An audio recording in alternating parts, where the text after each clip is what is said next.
My name is Lauren. I'm from sitesALIVE, and I wanted to welcome you all to today's webinar on decision making. And we're featuring Dr. Brien Barnewolt, who hopefully you can all see.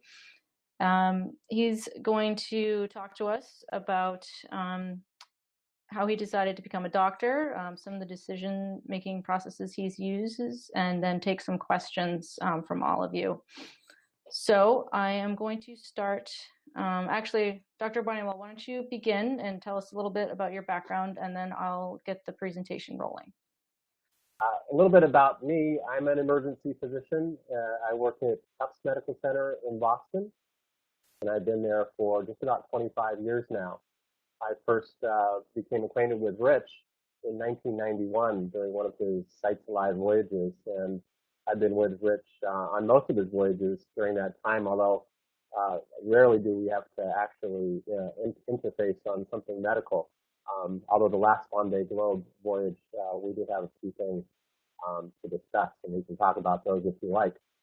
I was asked to talk a little bit about why and how I became an emergency doctor, or just a doctor in general, and it's I don't know that it's a fascinating story, but I'll kind of give you a little bit of the story.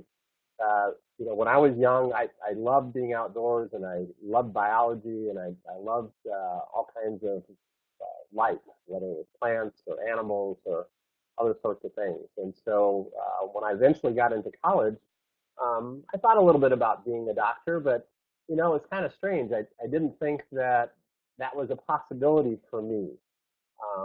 And I don't know why, but I just didn't think it was a possibility. And so I started studying other things, and I got very interested in biology. And then as I understood those kind of life organisms, I got more and more interested in how they work. I'd like to understand how things work. And it seemed to me that one of the more complex things in life are animals and humans, and well, how do those things work? So I got very interested in humans and the pathology and physiology of people, and I got more and more focused on little tiny things. So I would kind of understand how the hearts worked and the lungs worked and the stomach worked, but then I would want to know how the cells in the lungs worked and how the cells in the heart worked. Then I would get even more concentrated and look at inside cells. And so I became very, very focused on little tiny details of how things work. And as I went along through college and then graduate school, I kind of decided, maybe I'd like to look at the bigger picture. And I looked at being a doctor again. And I thought, well, it seems like I could affect more people by becoming a doctor and interfacing with a lot of different individuals. And so that's what I did. That's how I made my decision to become a doctor. And I was fortunate to get into medical school. And then, once you're in medical school, you decide, well, what kind of a doctor do you want to be? There's all kinds of different doctors. And for me, I liked emergency medicine. I like to deal with a lot of people. I like to deal with kids and adults and young people and old people and all different kinds of problems. And every day that I work, I get to affect a lot of people, and usually I do some good at the end of the day. And that always makes me feel good, and I think it makes my patients feel good. So that's a little bit about how I became a doctor and kind of my story. So if some of you have questions about that later on, I'd be happy to answer them. All right, so I hope I just have a couple little slides here to talk about decision making. Rich and Lauren had asked me to talk about decision making. As decisions are something that we all face, and we do them in the emergency department all the time. And there is actually a process when you think about it, and it's not really a unique process. Everybody kind of knows this, but I thought we'd talk about it maybe in a little bit more formal of a nature. Rich makes decisions all the time, but there's a way in which we can make decisions. So let me switch slides. So here are the steps really in kind of making decisions. We're going to talk about each one of these steps. First, what you really have to do is identify your goal. What's the goal? Where do you want to go? What do you want to do? But that's a super important part. We're going to talk more about that in a second. Once you do that, you can identify the questions that you're asking. What sorts of questions do I have to answer in order to get to my goal?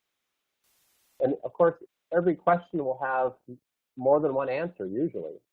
And so you have to find all the information and identify the options for each question.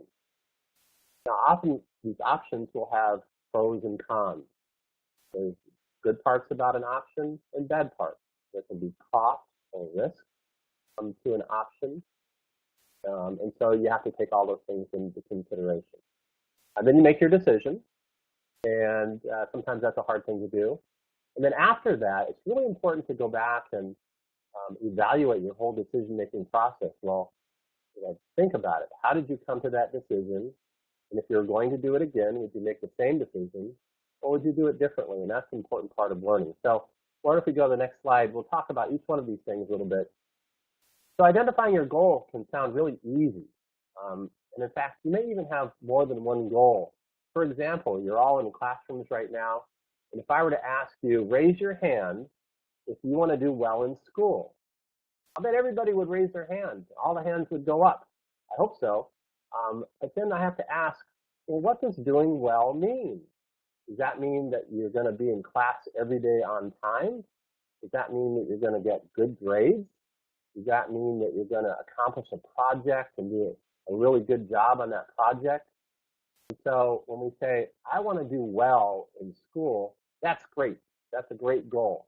But if you can be even more specific, then you can identify things that can get you to your goal. So again, if we're talking about school, we might say, I want to do a great job on this project that's due next week. And then you can start to decide, what does it take to do a great job on that project? Okay, so identifying the goal is really the first step. Next slide, Lauren. Then you need to really look at the questions that you're going to ask. When answering the questions get you closer to your goal. So sometimes when we're talking about our goals, like, gosh, I have an interesting question, but if I answer that question, it doesn't get me any closer to my goal. It's interesting, but it's not going to get me closer to the goal. So you really need to make sure that any kind of question or information gathering is going to help you. You can get all kinds of information all the time, but it may not help you answer your questions. And we face that all the time in the emergency department when I'm taking care of patients. When I deal with somebody that I'm taking care of, I might say, well, what's my goal? My goal is to make them feel better. That's one goal. Is my goal to always come up with a diagnosis on what's wrong with somebody? That's great if I can accomplish it, but that isn't always the case. My real goal in the emergency room is to make sure that nothing really bad is going to happen. That's what I'm trying to do.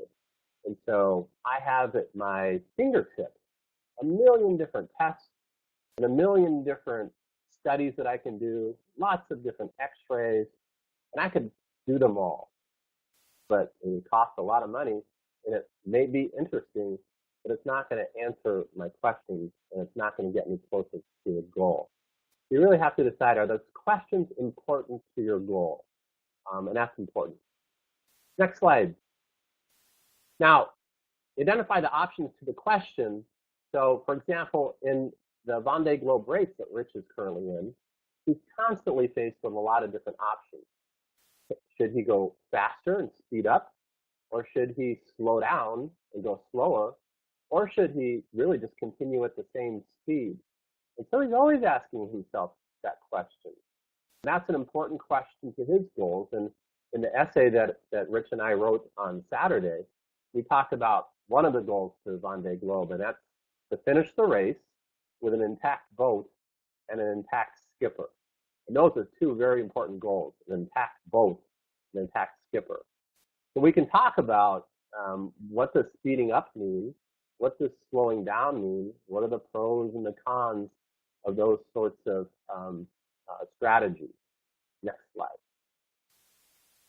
So, for example, if we speed up, what is that going to mean? What's the good part of that, and what's the bad part? Sometimes you might say, well, the goal of the race is to finish as fast as you can. That's not always the goal, and we've already said that in this case, it isn't necessarily Rich's number one goal. He wants to finish the race, but he's not going to be first. It's very important just to finish the race. So if he speeds up, what is that going to do? He's going to finish faster. there's definitely some good points to that. He's going to get home faster, and for sure, he wants to get home. He'll see his friends faster, sooner. He'll reduce the amount of time that's spent in dangerous conditions. So in that Southern Ocean and the Pacific Ocean, those are very kind of difficult conditions to be in. And the sooner you can finish the race, the sooner you'll be out of that. But what's the downside in going faster? Well, going faster is definitely more violent. The boat is constantly bouncing off the waves, and Rich does a really great job of describing that every day in all of his podcasts and his writings. There's also more wear and tear on the boat. The sails, he only has one pair, and he can fix them sometimes and repair them, but if he loses a sail, he doesn't have a store around the corner where he can go pick up another sail. So he has to think about the wear and tear on the boat, and also the wear and tear on the skipper. So that boat is bouncing around, and oftentimes Rich is bouncing around inside the boat. And that's something you definitely have to think about. And it's scary. I think he's been pretty clear about saying when he's going really, really fast, and that boat is bouncing around, it can be a scary sort of thing to experience. So that's kind of the pros and cons. Now, you have to weigh each one of those things. And not every one of them have the same value. So getting home faster doesn't necessarily have the exact same value as more wear and tear on the sails. You may value one more than the other. So you have to think about that. If you're doing a project in school and you have to work on that project rather than going and seeing some friends in the afternoon, you have to decide, well, which is more important to you, seeing your friends or finishing that project and accomplishing your goal. So you have to take that into account as well, all the pros and cons and the weight of each one of those. And then finally, when you have all this information and you've got the best information you have to actually make the decision. And sometimes you wish, I wish I had more information, but you just are not in that position to have the information. But you have to make the decision anyway. And sometimes not every single option is a good option. Sometimes it's the best option, but it's the least worst option. But that's important in decision making, in getting the information that you can, and then coming to that decision, making it, and then living with it. And even if you don't make a decision, that's a decision all by itself. And that sometimes can be a strategy as well. You can put that decision off if you can afford that. When all is said and done, you've made your decision, you've gotten all that information, you've weighed the pros and the cons and the costs and the risk, and you've implemented your decision, then it's really important to evaluate your decision afterwards. After you've lived with your decision for some period of time, come back and look at, well, how did you make that decision? Was it the right decision to make? If you had to do it again, would you do it the same way? Would you get different information? Would you value something more the second time around than you valued it the first time around? So that's an important learning process, and it's always important to go back and look at how your decisions were made and if you would make it the same way again. Oftentimes these things come around again, and so you can use that information the next time around. So those are a few steps in decision making. I think most of people do this all the time without really even thinking about it. But there we have it in writing, and that's oftentimes how I make my decisions too. All right, it looks like oh, great. All right, we can see Ms. Fox's class. Wow. Hi, everybody.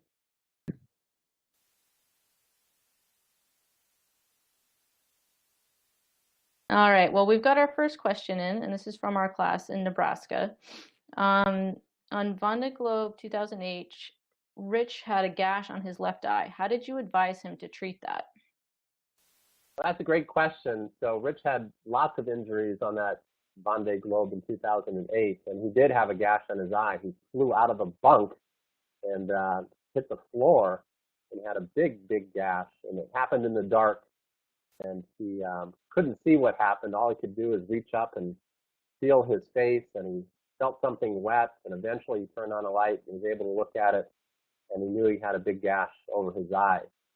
So before Rich ever left, we talked about wounds and how to fix them. and using the equipment that he had on board, how he might fix a cut on his face or somewhere else. The Vendée Globe is unique in that they're all by themselves and there's nobody to help. So what I had Rich do was to take a picture of it and send it to me. And then I could see exactly where the cut was and how best to close it up. So the important part of doing something like that is to get it nice and clean, stop the bleeding, and Rich had all the equipment that he needed to do that. And then he repaired it using some tape and some glue. And by the time he got done with the race and he was back to France, his gash had completely healed. It looked great. And even today, if you ever meet Rich or you see a picture of it, look above his left eyebrow and look very closely for a scar. And I'll bet you can't see it because he did such a great job closing it that the scar is minimal. So great question. All right, it looks like the microphone is unmuted for our class in Missouri. Do you guys have a question? The students want to know, has Rich needed to ask you any questions about his health on this trip? And when he does, how hard is it to help him since you can't actually see him in person? I actually can see him in person a couple of different ways. Rich is able to Skype. He's able to send a lot of pictures. So back when Rich was sailing out of France and crossing the equator going south, he was in a warm tropical environment and his hands and his feet were constantly getting wet. They were always in moisture.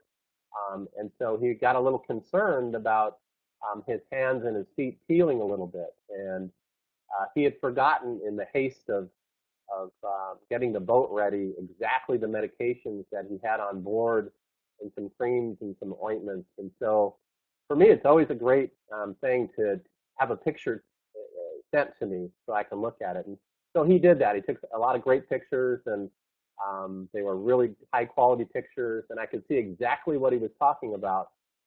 And then I can tell him what I think we ought to do. So he had some cream that he'd forgotten about. And I think I'm still trying to figure out if he ever found it, but the problem resolved and I haven't heard from him about that particular problem since that time. But the pictures are really a great help when somebody has a problem. All right, we have another question in from Ms. Morse's class in Massachusetts. Have you ever had a hard decision to make as Rich's doctor? The hard decision was in the Vendée Globe 2008, and it was just a couple of days after Rich started the race, and there was a big storm out in the Bay of Biscay, and you may have read that Rich was down below and he was holding on with one hand, and just for a moment while he was taking a picture, he let go, and he flew across the cabin, and he struck his back on the corner of a table, and with great force, and it hurt him severely. And Rich normally doesn't call me very often, although he can. He can call me, and it's just like talking to somebody right next door, picking up the phone and talking to him. It's that clear. It's really quite amazing. And so I came home from work that day, even though he has my cell phone, I have about 6 different phone numbers that somebody can call me. So it's really easy for him to get a hold of me. And but he didn't call any of those numbers. He called my home phone and left a message on my home answering machine. And when I got home, there were actually 2 messages from Rich. And it detailed how he had flown across the cabin and injured himself, and he was on the cabin floor. And he really couldn't move. And so I became very concerned about what was going on, and we went through a series of questions that I wanted to make sure that he was okay. And at the end of those questions, I came to the conclusion that Rich had probably broken several ribs. And this, of course, was very early on in the race. And truthfully, I didn't know how he could possibly finish the race since it had just begun. But in Rich's mind, there was no way he was not going to finish that race. And so for the next several days, we talked about every hour initially, and then every 4 hours, and then every 8 hours, and then every 16 hours. And eventually his ribs healed, and he did well. Other kinds of difficult questions sometimes, and you may hear it in Rich's voice if you listen to him, is that he has a hard time getting sleep. And if you've ever not had enough sleep, you know how difficult that can be. It makes you grumpy, and it makes you hard to make decisions. And sometimes things can always seem much worse than they are if you haven't had enough sleep. And so I try and convince him, like others do, to get enough sleep. But it's really hard to convince the sailors out in the ocean to sleep more. Although I think Rich is getting a little bit more sleep this time around than he got in the Vendée 2008. All right, we have a question in from our class in New York. Thank you for typing that in. Does Rich have a lifeboat on board? I do believe Rich has a lifeboat on board. But the other thing that you should know is that those boats are pretty robust. They're very stable boats, and they are waterproof, so they can go completely upside down. And as long as all the hatches are closed, they're waterproof, and people have survived for a number of days inside a boat that's upside down. There have been instances where the keel that's hanging from the bottom of the boat that helps keep the boat upright has fallen off. The boat has turned upside down, and people can survive inside there. But there are other. I do believe he has a life raft. We can check on that just to make sure. We can maybe send out an email, but I do believe he has one. Yes, I am 100% certain that he has a lifeboat on board. It's a requirement from the Vendée Globe Race Management. And he also has something that we call a survival suit that he can put on. It's this big red suit that helps him float in the water and keeps him warm. And he also has some devices that, should he need it, they'll tell everybody where he is. And so he carries one of those with him at all times, just in case. We have another question in from Nebraska. Rich says that you also helped him through some difficult times with hallucinations, probably due to sleep deprivation. How did you help him through that? Yes, so hallucinations are a common thing when somebody is not getting enough sleep. And so sometimes what you have to do is encourage Rich or whoever you're advising to put things on hold and just get some sleep. Even a couple of hours, 2 or 3 hours, can be very, very helpful. It allows you to look at a situation in a new light, and it's extremely helpful. There are ways that Rich can configure the boat, even in a very difficult storm situation, to be able to handle the situation with very little input from him. People don't really want to do that because you're not moving forward very much. You're only going about 1 or 2 knots in conditions like that. It's called heaving to. But it is possible to do that, and that technique is well described in a lot of sailing books, that if you're in a storm situation and you just need to rest, you can configure your sails in such a way that they really need very little input, and you can get some sleep, and that is always very, very helpful. In the end, it's Rich that has to decide to do these things, and sometimes that can be a little bit of a challenge to convince him. All right, we've got another question in from our class in New York. What kind of medical training do the skippers get before the race? Well, all of the skippers have to have a certain amount of medical training, and there are certain courses out there that people can take. And so there's a bare minimum. There's also a bare minimum of medical supplies that people have to have on board their boat. And many of the racers, including Rich, work with additional physicians like me to advise them or to help train them in different techniques, or to provide refreshers and, for example, how to repair a wound, like the wound above Rich's eye, that big gash, and to review the medical supplies. So as everybody knows, Rich also has asthma, so he has a lot of medications that he takes on a daily basis for his asthma. And his asthma usually isn't a problem while he's at sea. And so you can supplement all of those medical kits with additional medications or additional devices. And that's what I help Rich to do sometimes. We have a question in from Massachusetts. Do you know what supplies Rich has on board with him so you can help him when he is hurt? Yes, I know all the supplies that are on Rich's boat for medical purposes, and I go through that with him before he leaves. We've taken pictures of everything, and so sometimes I even know more than what Rich knows, because he has so many things going on with sailing the boat that he can forget what types of supplies he has. But I have a list of all the medications and all the things that Rich needs, and I can advise him what to use and how to use it and remind him. And we've usually reviewed that before he's left. So I know that he's capable of using all of these devices. We have, I think I'm going to do one last question, which I can see here from our class in Missouri. Does Rich's age have anything to do with his decision to finish the race successfully as opposed to trying to come in first place? I don't think that Rich's age has anything to do with coming in first place. You know, the Vendée Globe all by itself is a very unique race. Very few people finish the race. It's often said that there are fewer people who finish the Vendée Globe than have climbed Mount Everest.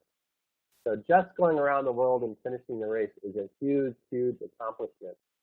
The people that race for first place are oftentimes professional sailors, and that's all they do in life.